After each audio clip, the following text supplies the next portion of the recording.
Përshëndetje të nderuar miq, përshëndetje të dashur ndjekës, ja ku po takohemi sonte sërish së bashku duke ndarë me ju një histori shumë të dhimbshme, një histori shumë të ndjerë, një histori që në fakt janë të pakët njerëzit që bëjnë vlera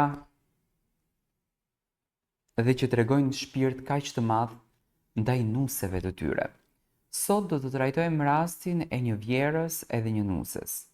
Bëhet fjalë për Floralbën, e cila ka ndarë historinë e saj, një vajzë që ka vuajtur shumë në jetë, një vajzë që ka kaluar shumë ditë të rënda në jetë, por që Zoti, pas një sprove të madhe që i ka dhënë, i ka sjell një vjerë fantastike. Vjera e saj ka bërë një vepër aq humane, saqë janë të pakët njerëzit të cilët e bëjnë. Përshëndetje Tiranë.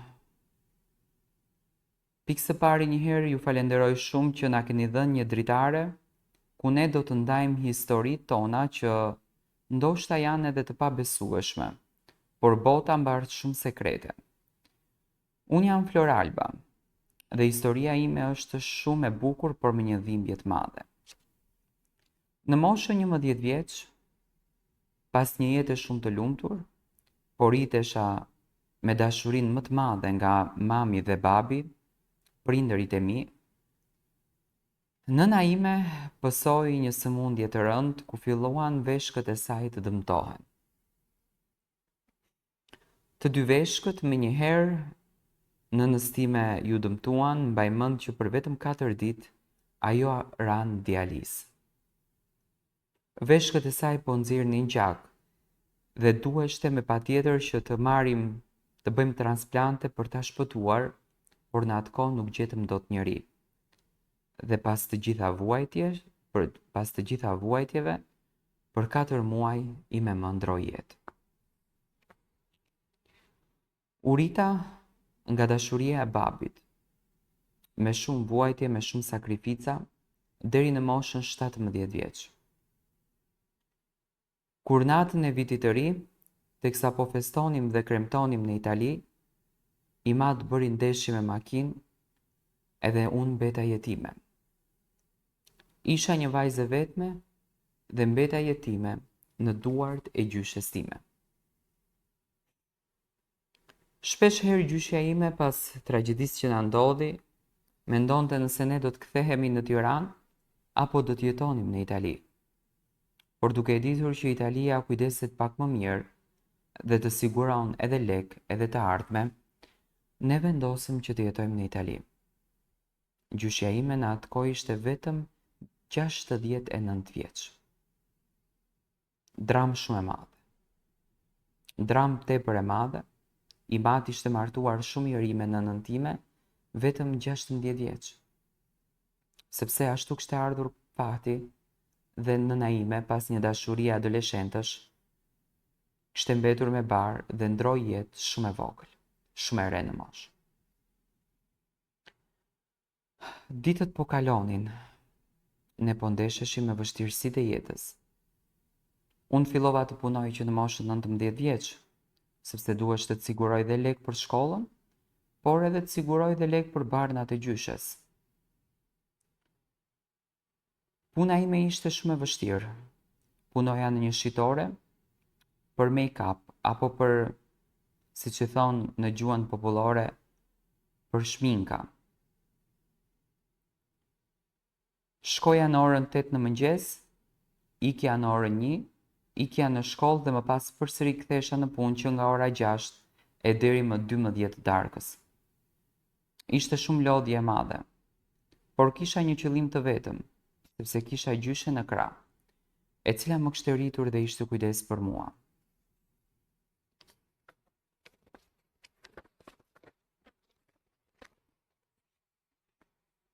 Çuditërisht, gjatë gjithë kësaj jete, ajo që gjyshja ime nuk e humbi tek unë, ishte buzëqeshja. Ajo buzëqeshte gjithmonë në syrin tim dhe ishte nënka më e lumtur në botë.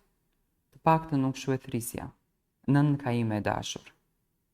I jepja përqafime, i jepja mbështetje, sikur ajo të ishte nëna ime e vërtet, një dashuri që unë nuk e kisha ndjerë kur më parë. Natë shitore u njohta me një djalë që vinte me origjinë shqiptare. Nëna e tij ishte gjysmë italiane, gjysmë shqiptare, ndërsa babai i tij ishte puro shqiptar, siç i themi ne nga Vlora. Emri i tim ishte një emër shumë i bukur. Ai quhej Donald. Me të parë emrin e tij më kujtua Donaldi, por jo, nuk ishte ashtu. Ishte një djalë që në ditën e parë ka treguar një respekt. Ai erdhi për të blerë një parfum. Një parfum që po e kërkonte, një lloj parfumi që nuk po gjindeshte kudo. Kam kaluar, kujtoj ditën e parë 30 minuta duke e kërkuar në kompjuterin e punës, se mos është në ndonjë nga shitoret e tjera të firmës tonë. Por nuk rezultoi e ktill. Më pyetën nga theksi nuk më dukesh italiane. I them jo, me origjinë jam shqiptare. Dhe në atë moment ai e ktheu duke folur shqip. Unë u habita edhe u qesha sepse më dha një lloj ndjesie shumë të bukur. Thash po, nga të kemi? Më tha që me origjinë jam nga Vlora. Ua, thash sa mirë. Tha po ti nga je? Thash edhe unë, si origjinë, thash i bie, thash jem nga pjesa e Dibrës, por të ngritur në Tiranë, gjyshërit, por ne në Itali. Biseduam pak edhe ma bëri, tha je për një kafe. I thash jo, sepse edhe pak do iki në shkollë. Tha në shkollë ndjekën studimet? Thash po, ndjek studimet për infermiere, por është shumë e vështirë t'ja dalësh. Gjatë bisedës më pyetën se çfarë të punon babai. I thash se babi im ka ndruar jetë. U step edhe mbaj mend që u prek dhe më përshëndeti. Doli prej aty dhe atë natë kur unë u ktheva në punë, ai por okullisej tek qendra ku ne punonim dhe po futet përsëri brenda. Më pyetën mua, sa nga këto blerje që ne blejmë, fitoni gjë juve? Thash po marrim edhe përqindjen, por kemi dhe rogën bas. Tha po shumë bukur. Tha dua tha të blej 4 parfume dhe do m'japësh 4 për meshkuj dhe 4 për femra. Tani unë me mendjen që po ja blinte gruas vet. Thash ua, sa e bukur. Thash do ja blesh gruas. Tha po, do ja marr tha gruas time. I mori 8 parfume, por nga më të shtrenjtat, le të them nga 500 euro parfum. U befasova.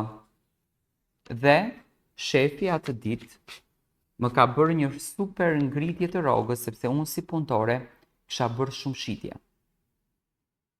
Ditët po kalonin e ai por okullisej në këto shitoret. Ditë prej ditësh, duke u miqësuar mes njëri tjetrit sepse të dy shqiptar, vendosim që të pim kafe. Mbaj mend ka qenë ditë e diel. Nga që të shtunën unë isha në punë edhe i thash që vetëm nesër e kam ditë të lirë dhe do t'i them si me më që do vi me ty. Por unë në fakt nuk do t'i thoja ashtu. Unë i thash gjyshes që do iki me shoqet pi kafe një orë edhe ti t'lutem mos më mërzit. Ika tek vendi ku ne e kishim lënë që të takohemi. Pim kafen, buzëqeshëm, folëm, edhe më në fund më tha se si do t'i thuash mamit, çfarë bindje ke për këtë djalin. Dhe në atë moment unë i thash që i me më para shumë vitesh ka ndruar jetë dhe personi me të nxilin unë ndaj jetën është gjyshja ime. U prek shumë. Më ka përqafuar edhe më tha që do të blej një diçka t'ja çosh gjyshes në shenjë falënderimi, sepse vetëm gjyshet din të bëjnë gjëra kaq madhore. Kaluan vetëm 4 muaj dhe ajo kafe u shndrua në një dashuri. Unë edhe ai tashmë jemi burrë dhe grua, por si jemi? Do të befasoheni. Vendosëm që të fejohemi, do me thënë u lidhëm, kaluam momentet më të bukura, dashuronim si të marrë njëri tjetrin. Por vendosëm që të fejohemi. Unë gjithmonë bija si e zbet në fytyrë, por asnjëherë nuk isha kontrolluar shëndetin tim. Kujtoj që fejesa nuk u bë në një restorant, sepse gjyshja ime ka problem me këmbët, por thjesht ne vendosëm që të ndanim këto dhuraçkat e vogla që bëhen në ditën e parë të fjalës. U fejuam. Dhe pas 2 muaj fejes, fatkeqësisht, gjyshja ime ndroi jetë. Shëndeti i saj u përkeqësua shumë, zemra e saj nuk dilte mirë dhe këmbët vetëm po janjeshin. Dhe nga kjo fitoi atakti në zemër. Për mua ishte një dramë shumë e madhe sepse ishte i vetmi njeri që unë e kisha në këtë univers. U mërzita shumë, e vuajta për 6 muaj me radhë. Por ky djalë kur nuk hoqi dorën nga unë. Ditët po kalonin. Jeta ime po bëhej shumë e rëndë. Unë e vetme duhej t'i vëj Chelsin banesës ku unë kisha jetuar. Një ditë prej ditësh fillova të kem disa vjellje dhe nuk ndjeja fare mirë. Dhe Vjera së bashku me burrin tim që kam një vjerë të mrekullueshme, më çojnë po në spital në Firenze. Dhe pas gjitha kontrollave që bëra, dola që dhe unë kisha problem me veshkën e majtë. Veshka ime ishte jo funksionale më, dhe unë bëra një vit dializë. Pas të gjitha dializave dhe gjithë mbështetjes që më dhanë Vjera, Vjeri, burri që nuk hoqën kur dur nga unë duhej të bëj transplantin e veshkës.